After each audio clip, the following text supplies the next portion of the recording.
Frankenstein, Chapter 4. From this day, natural philosophy, and particularly chemistry, in the most comprehensive sense of the term, became nearly my sole occupation. I read with ardour those works so full of genius and discrimination, which modern inquirers have written on these subjects. I attended the lectures and cultivated the acquaintance of the men of science of the university, and I found, even in M. Krant, a great deal of sound sense and real information, combined, it is true, with a repulsive physiognomy and manners, but not on that account the less valuable. In M. Waldman I found a true friend. His gentleness was never tinged by dogmatism, and his instructions were given with an air of frankness and good nature that banished every idea of pedantry. In 1,000 ways he smoothed for me the path of knowledge and made the most obtruse inquiries clear and facile to my apprehension. My application was at first fluctuating and uncertain. It gained strength as I proceeded and soon became so ardent and eager that the stars often disappeared in the light of morning whilst I was yet engaged in my laboratory. As I applied so closely, it may be easily conceived that my progress was rapid. My ardour was indeed the astonishment of the students, and my proficiency that of the masters. Professor Kremp often asked me, with a sly smile, how Cornelius Agrippa went on, whilst M. Waldman expressed the most heartfelt exultation in my progress. 2 years passed in this manner, during which I paid no visit to Geneva, but was engaged heart and soul in the pursuit of some discoveries which I hoped to make. None but those who have experienced them can conceive the enticements of science. In other studies you go as far as others have gone before you, and there is nothing more to know. But in a scientific pursuit there is continual food for discovery and wonder. A mind of moderate capacity which closely pursues one study must infallibly arrive at great proficiency in that study. And I, who continually sought the attainment of one object of pursuit and was solely wrapped up in this, improved so rapidly that at the end of 2 years I made some discoveries in the improvement of some chemical instruments, which procured me great esteem and admiration at the university. When I had arrived at this point, and had become as well acquainted with the theory and practice of natural philosophy as depended on the lessons of any of the professors at Ingolstadt, my residence there being no longer conducive to my improvements, I thought of returning to my friends in my native town, when an incident happened that protracted my stay. One of the phenomena which had peculiarly attracted my attention was the structure of the human frame, and indeed any animal endued with life. Whence I often asked myself, did the principle of life proceed? It was a bold question, and one which has ever been considered a mystery. Yet with how many things are we upon the brink of becoming acquainted, if cowardice or carelessness did not restrain our inquiries? I resolved these circumstances in my mind and determined thenceforth to apply myself more particularly to those branches of natural philosophy which relate to physiology. Unless I had been animated by an almost supernatural enthusiasm, my application to this study would have been irksome and almost intolerable. To examine the causes of life, we must first have recourse to death. I became acquainted with the science of anatomy, but this was not sufficient. I must also observe the natural decay and corruption of the human body. In my education, my father had taken the greatest precautions that my mind should be impressed with no supernatural horrors. I do not ever remember to have trembled at a tale of superstition or to have feared the apparition of a spirit. Darkness had no effect upon my fancy, and a churchyard was to me merely the receptacle of bodies deprived of life, which from being the seat of beauty and strength had become food for the worm. Now I was led to examine the causes and progress of this decay, and forced to spend days and nights in vaults and charnel houses. My attention was fixed upon every object the most insupportable to the delicacy of human feelings, I saw how the fine form of man was degraded and wasted. I beheld the corruption of death succeed to the blooming cheek of life. I saw how the worm inherited the wonders of the eye and brain. I paused, examining and analysing all the minutiae of causation as exemplified in the change from life to death and death to life, until from the midst of this darkness a sudden light broke in upon me, a light so brilliant and wondrous, yet so simple, that while I became dizzy with the immensity of the prospect which it illustrated, I was surprised that, among so many men of genius who had directed their inquiries towards the same silence, that I alone should be reserved to discover so astonishing a secret. Remember, I am not recording the vision of a madman. The sun does not more certainly shine in the heavens than that which I now affirm is true. Some miracle might have produced it, yet the stages of the discovery were distinct and probable. After days and nights of incredible labour and fatigue, I succeeded in discovering the cause of generation and life. Nay, more, I became myself capable of bestowing animation upon lifeless matter. The astonishment which I had at first experienced on this discovery soon gave place to delight and rapture. After so much time spent in painful labour, to arrive at once at the summit of my desires was the most gratifying consummation of my toils. But this discovery was so great and overwhelming that all the steps by which I had been progressively led to it were obliterated, and I beheld only the result. What had been the study and desire of the wisest man since the creation of the world was now within my grasp. Not that, like a magic scene, it had all opened upon me at once. This information I had obtained was of a nature rather to direct my endeavours so soon as I should point them towards the object of my search, than to exhibit that object already accomplished. I was like the Arabian who had been buried with the dead, and found a passage to life, aided only by one glimmering and seemingly ineffectual light. I see by your eagerness and the wonder and hope which your eyes express, my friend, that you expect to be informed of the secret with which I am acquainted. That cannot be. Listen patiently until the end of my story, and you will easily perceive why I am reserved upon that subject. I will not lead you on, unguarded and ardent as I then was, to your destruction and infallible misery. Learn from me, if not by my precepts, at least by my example, how dangerous is the acquirement of knowledge, and how much happier that man is who believes his narrative town to be the world, than he who aspires to become greater than his nature will allow.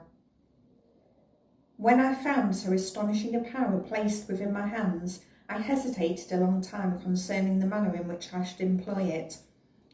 Although I possess the capacity of bestowing animation, yet to prepare a frame for the reception of it, with all its intricacies of fibres, muscles and veins, still remained a work of inconceivable difficulty and labour. I doubted at first whether I should attempt the creation of a being like myself, or one of simpler organisation, but my imagination was too much exalted by my first success to permit me to doubt of my ability to give life to an animal as complex and wonderful as man. The materials at present within my command hardly appeared adequate to so arduous an undertaking, but I doubted not that I should ultimately succeed. I prepared myself for a multitude of reverses. My operations might be incessantly baffled, and at last my work be imperfect. Yet when I considered the improvement which every day takes place in science and mechanics, I was encouraged to hope my present attempts would at least lay the foundations of future success. Nor could I consider the magnitude and complexity of my plan as any argument of its impracticability. It was with these feelings that I began the creation of a human being. As the minuteness of the parts formed a great hindrance to my speed, I resolved, contrary to my first intention, to make the being of a gigantic stature, that is to say, about 8 feet in height and proportionally large. After having formed this determination and having spent some months in successfully collecting and arranging my materials, I began. No one can conceive the variety of feelings which bore me onwards like a hurricane in the first enthusiasm of success.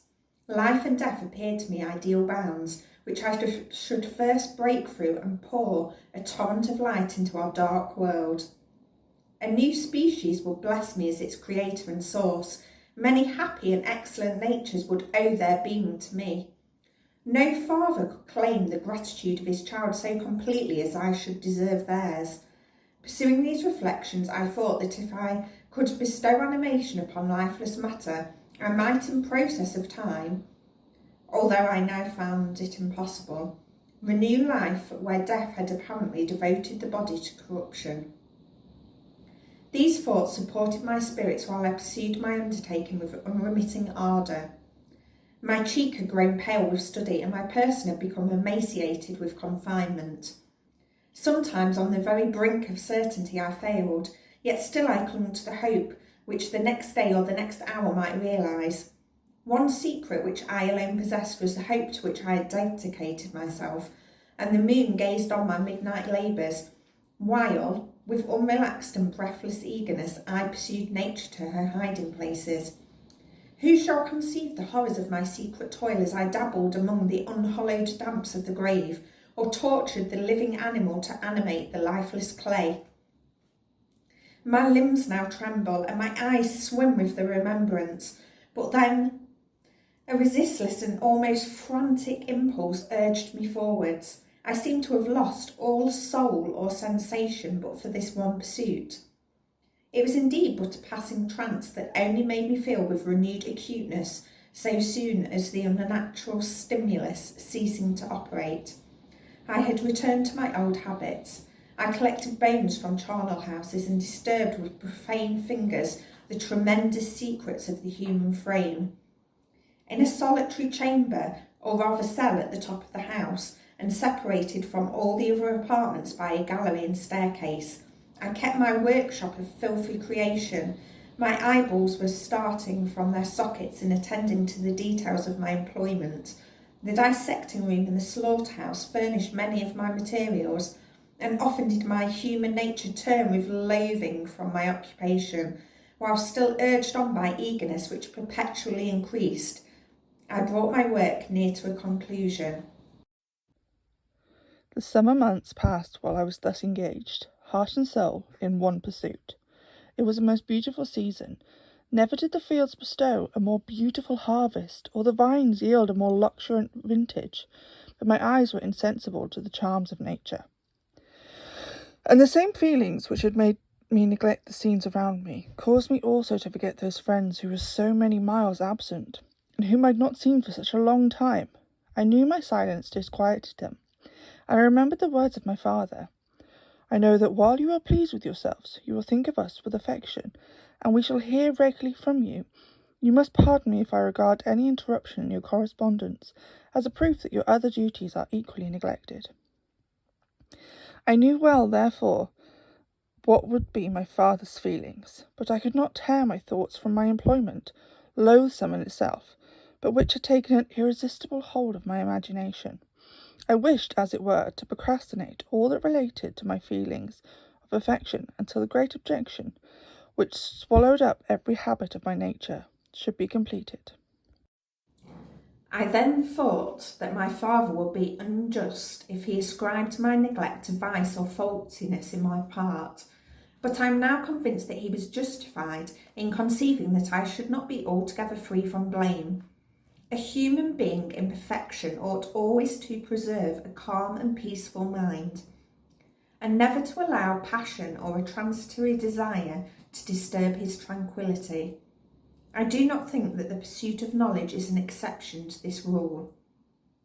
If the study to which you apply yourself has a tendency to weaken your affections and to destroy your taste for those simple pleasures in which no alloy can possibly mix, then that study is certainly unlawful, that is to say, not befitting the human mind.